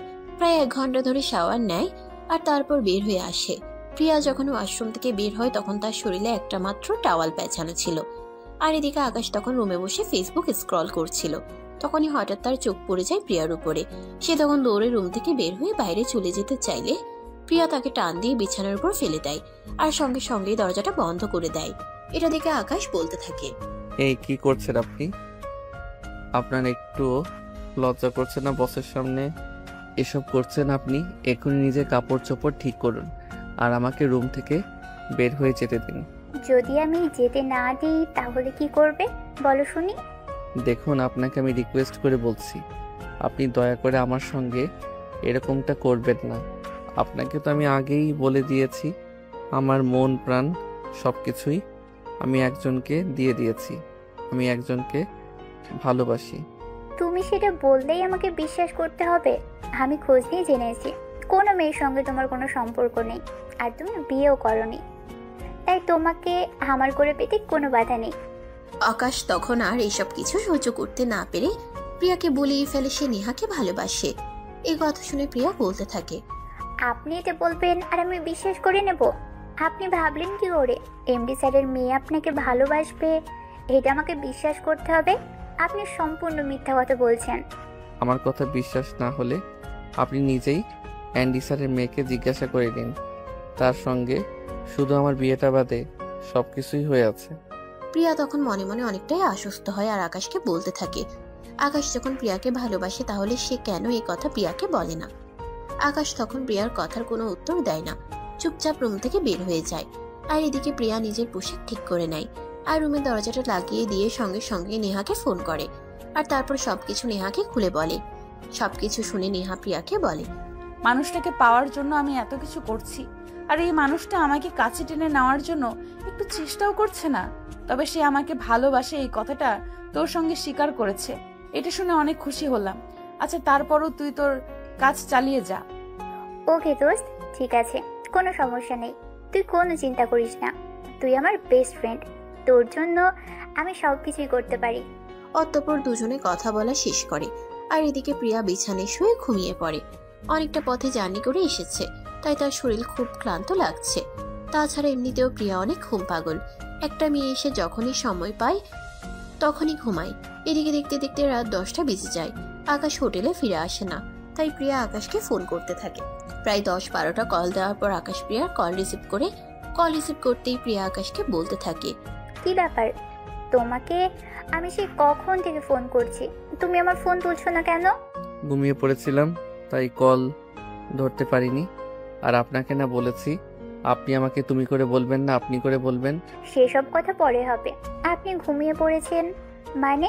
কোথায় ঘুমিয়ে পড়েছেন? আমি অন্য একটা হোটেলের রুম বুক করেছি আর ওখানেই আছি। আপনার সঙ্গে এক রুমে থাকা আমার পক্ষে পসিবল নয়, কারণ আমি একটা যুবক ছেলে আর আপনি একটা যুবতী মেয়ে, তাই আপনার সঙ্গে এক রুমে আমি থাকতে পারবো না। এই বলে আকাশ ফোনটা কেটে দেয়। আর পরের দিন সকালে যথাসময়ে প্রিয়ার সঙ্গে দেখা করতে আসে। আর তারপরেও প্রিয়াকে নিয়ে প্রজেক্টের কাজে চলে যায়। এরপর 3 দিন ঠিক এভাবেই কেটেছিল। প্রিয়া আর আকাশ আলাদা আলাদা হোটেল রুমে থাকতো। চট্টগ্রামের প্রজেক্ট শেষ হওয়ার পর আকাশ আর প্রিয়া দুজনেই ঢাকায় ফিরে আসে। দুজনে গাড়িতে করে চট্টগ্রাম থেকে ঢাকায় আসছে। তখনই প্রিয়া আকাশকে বলে, আকাশ, তুমি তোমার পরীক্ষায় পাশ করেছ। আমি তোমাকে ভালোবাসতে কিংবা তোমাকে বিয়ে করতে আসিনি। আমি তোমাকে ছোট্ট একটা পরীক্ষা করতে এসেছিলাম। প্রিয়ার এমন কথায় আকাশ অনেকটাই অবাক হয় আর প্রিয়াকে বলতে থাকে, মানে আমি আপনার কথার কোনো কিছুই বুঝতে পারলাম না। আপনি আমাকে কি পরীক্ষা করতে আসবেন? আমি যতদূর জানি আপনি আমার পার্সোনাল অ্যাসিস্ট্যান্ট হয়ে এসেছেন।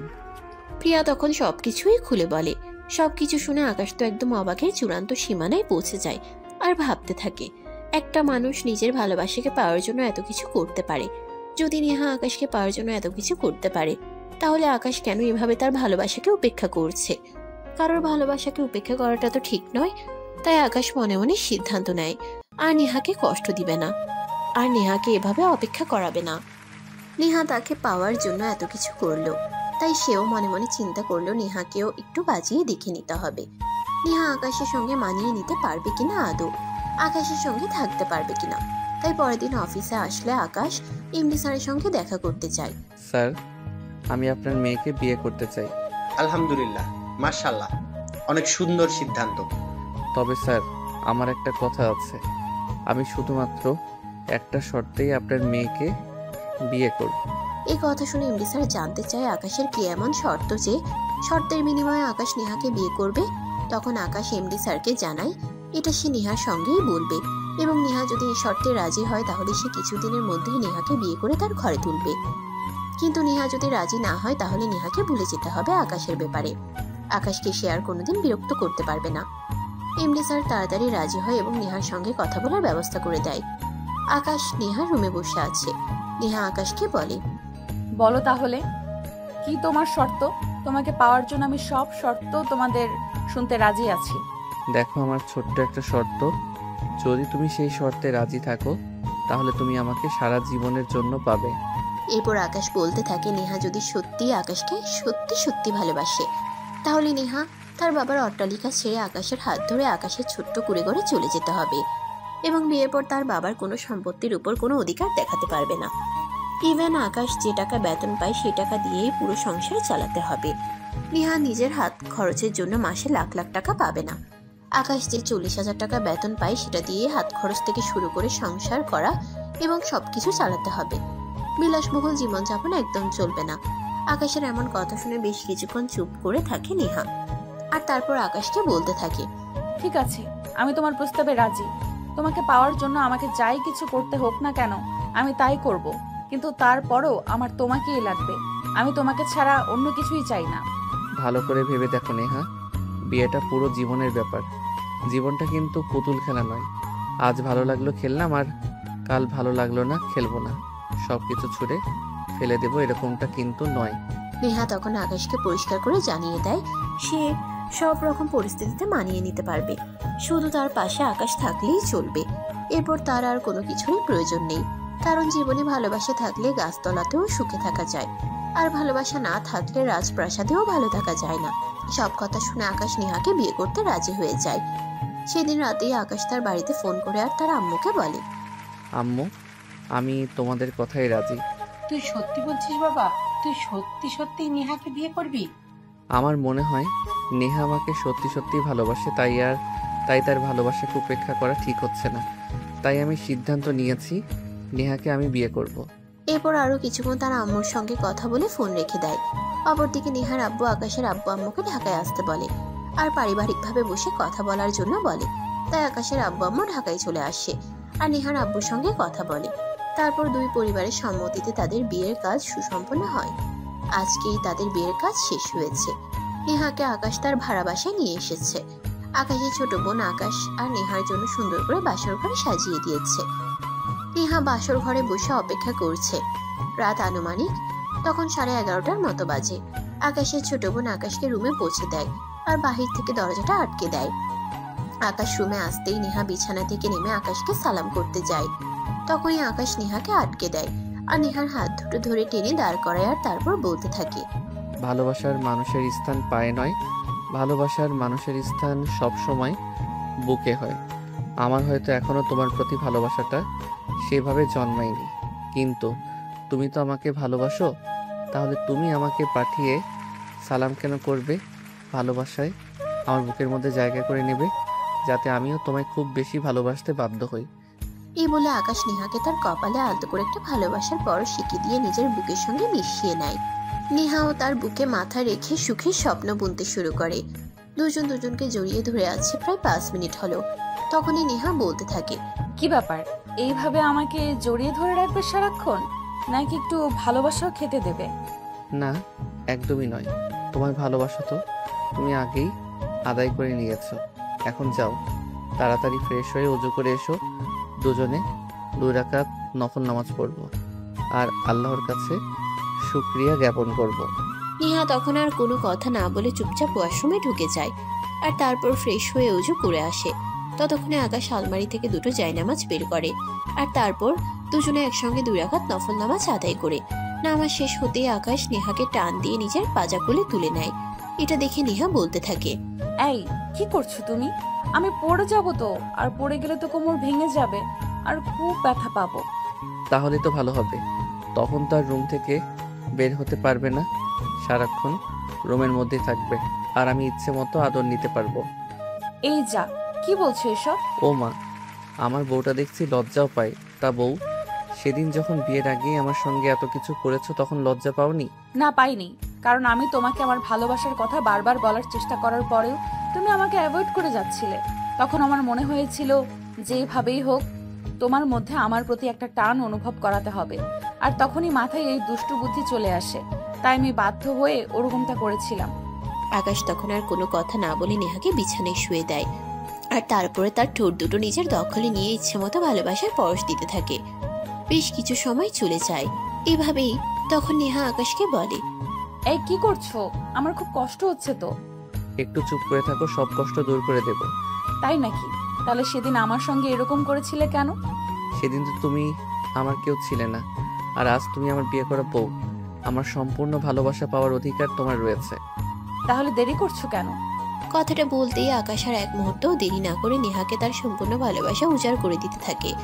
অপরদিকে নেহাও আকাশের সঙ্গে রেসপন্স করতে থাকে। এভাবে প্রায় 2 ঘন্টা ধরে চলতে থাকে তাদের প্রেমময় মুহূর্ত। তাদের ভালোবাসার আদান প্রদান পর্ব শেষ হলে দুজন দুজনকে জড়িয়ে ধরে ঘুমিয়ে পড়ে। পরের দিন সকালবেলা আকাশ ঘুম থেকে উঠে নেহাকে ডাকতে থাকে ফজরের নামাজ পড়ার জন্য। নেহা, ঘুম থেকে উঠে ফ্রেশ হয়ে আসো, দুজনে ফজরের নামাজ পড়বো। দেখো না তো আমায়, আমি এত সকালে ঘুম থেকে উঠতে পারি না। তখনই আকাশ বিছানা থেকে নেহাকে কোলে তুলে নেয়। নেহা তখন আকাশকে কিছু বলতে যাবে, তার আগেই আকাশ নেহার ঠোঁট দুটো নিজের দখলে নিয়ে কিস করতে থাকে। আর নেহা যেন কোনো কথা বলতে না পারে তাই তার ঠোঁটে নিজের দখলেই রাখে। নেহাকে নিয়ে একদম ওয়াশরুমে চলে যায় আর তারপর দুজনে একসঙ্গে ফ্রেশ হয়ে ওযু করে বাইরে আসে। ফজরের নামাজ পড়া শেষ হতে না হতেই নেহা আবার বিছানায় গিয়ে ঘুমিয়ে পড়ে। এদিকে আকাশ ফজরের নামাজের পর আর সবার জন্য সকালে নাস্তা তৈরি করে। নাস্তা বানানো শেষ হলে সবাইকে ঘুম থেকে ডেকে তোলে আর তারপর সবাই মিলে একসঙ্গে নাস্তা শেষ করে। এরপর দেখতে দেখতে 3 দিন চলে গেল। আকাশের ফ্যামিলির সবাই গ্রামের বাড়িতে চলে গেছে। অপরদিকে আকাশ প্রতিদিনকার মতো সকালবেলা ঘুম থেকে উঠে নাস্তা বানায়, কারণ নেহা সকালবেলা ঘুম থেকে উঠতেই পারে না। আকাশ নাস্তা রেডি করে নিজেই খেয়ে নেয় আর তারপর নেহাকে ঘুম থেকে ডেকে তুলে নাস্তা করে নিতে বলে আর সে অফিসের জন্য বের হয়ে যায়। এভাবেই চলতে থাকে তাদের দিনগুলো। দেখতে দেখতে প্রায় 1 বছর সময় চলে যায়। আকাশ অফিস থেকে কিছুদিনের জন্য ছুটি নিয়েছে। নেহাকে নিয়ে গ্রামের বাড়িতে ঘুরতে এসেছে। বিকেল বেলা সবাই মিলে উঠোনে বসে আড্ডা দিচ্ছে। তখনই আকাশের আম্মু নেহাকে বলে, বৌমা, বছর তো ঘুরে গেল, এখনো তো কোনো সুখবর পেলাম না। আকাশের আম্মুর কথায় আকাশ অনেকটা লজ্জা পেলেও নেহা কিন্তু একটুও লজ্জা পায়নি। সে তার শাশুড়িকে নিজের বন্ধুর মতোই মনে করে, তাই সে তার শাশুড়ি আম্মুকে বলে, সুখবর তো আর আম্মু এমনি এমনি আসবে না। আপনার ছেলেকে তো বলছি, বিয়ের তো বছর পেরিয়ে গেছে, এবার তো একটা বাচ্চা কাচ্চা নেওয়া উচিত। কারণ আমাদের যুগে অনেক মেয়েরাই এরকম আছে যারা লাইফ এনজয় করতে গিয়ে জীবনের সবচাইতে বড় সুখটাকে মিস করে ফেলে।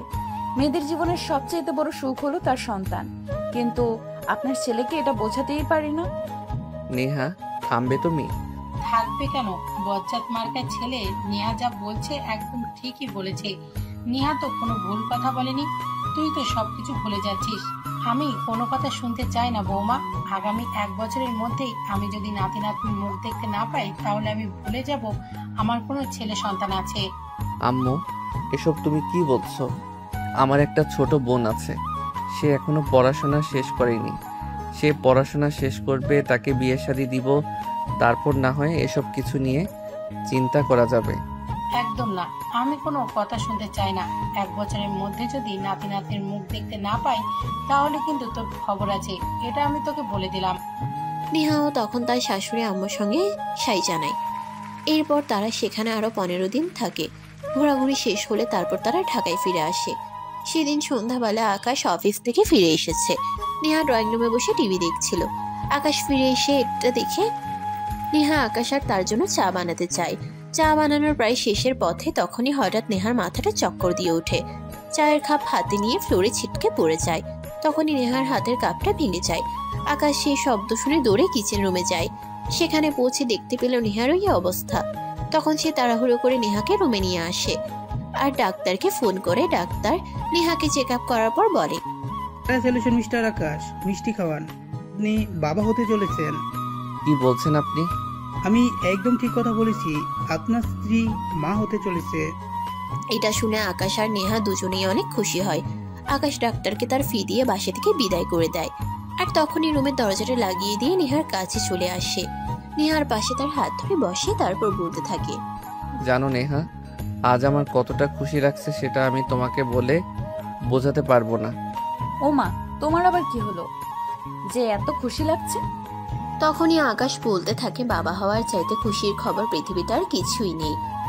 আকাশ তখনই সঙ্গে সঙ্গে তার শ্বশুর এবং তার বাবা মাকে এই খুশির খবরটা জানায়। সবাই তো এটা শুনে খুব বেশি খুশি হয়। এদিকে নেহা মা হতে চলেছে এই খবর শুনে আকাশের আম্মুও পরের দিন ঢাকায় চলে আসে, কারণ নেহার এখন অনেক বিশ্রামের প্রয়োজন। তাছাড়া নেহা একা একা বাসায় থাকে। আকাশ সারাদিন অফিসে থাকে, তাই নেহার দেখাশোনা করার জন্য বাসায় কেউ থাকে না। এই মুহূর্তে নেহার পাশে সারাক্ষণ একজন মানুষের প্রয়োজন। কখন কি হয় না হয় তার তো কোনো ঠিক ঠিকানা নেই। এভাবেই চলতে থাকে দিনগুলো। দেখতে দেখতে 9 মাস পেরিয়ে গেল। এদিকে নেহার শরীরের অবস্থা খুব একটা ভালো নয়, তাই আকাশ তার আম্মুর পাশাপাশি বাসায় একজন নার্স রেখেছে নেহাকে সার্বক্ষণিক দেখাশোনা করার জন্য। ডেলিভারি ডেট করে এসেছে আর মাত্র কিছুদিন বাকি। নেহার শরীরের অবস্থা যেহেতু ভালো নয়, তাই সবাই নেহাকে নিয়ে অনেক চিন্তিত, কি হয় না হয়। অপরদিকে আকাশ ডাক্তারের সঙ্গে কথা বলে রেখেছে যে কোনো সময় নেহার কোনো কিছু হলেই যাতে জরুরি স্টেপ নেওয়া যায়। সেদিন আকাশ অফিসের কাজ করছিল, তখনই হঠাৎ তার বাসা থেকে একটা ফোন পায়। অবস্থা খুব একটা ভালো নয়, তার প্রচন্ড মাথা ব্যথা হচ্ছে। আকাশ তখনই নেহাকে তাড়াতাড়ি করে হসপিটালে নেওয়ার কথা বলে আর সে অফিস থেকে বের হয়ে হসপিটালে চলে যায়। হসপিটালে নেওয়ার পর ডাক্তার কিছু টেস্ট করতে বলে। টেস্টের রিপোর্ট আসলে আকাশ সেগুলো ডাক্তারকে দেখায় আর তখনই ডাক্তার আকাশকে বলে, মিস্টার আকাশ, আপনাকে সরাসরি বলি, আপনার কাছে তো কোনো কিছু লুকিয়ে লাভ নেই। না, রুগীর অবস্থা খুবই একটা ভালো নয়। দুজনকে বাঁচাতে পারবো না, হয় মা বাঁচবেন না তো সন্তান। আপনি বলুন আপনার কোনটা লাগবে। দেখুন, এভাবে বলবেন না। আমার স্ত্রী এবং আমার সন্তান কারোরই কিছু হলে আমি মেনে নিতে পারবো না। আমি দুজনকে সমান ভালোবাসি, আমার দুজনকেই লাগবে। আপনারা সর্বোচ্চ চেষ্টা করুন দুজনকে বাঁচাতে।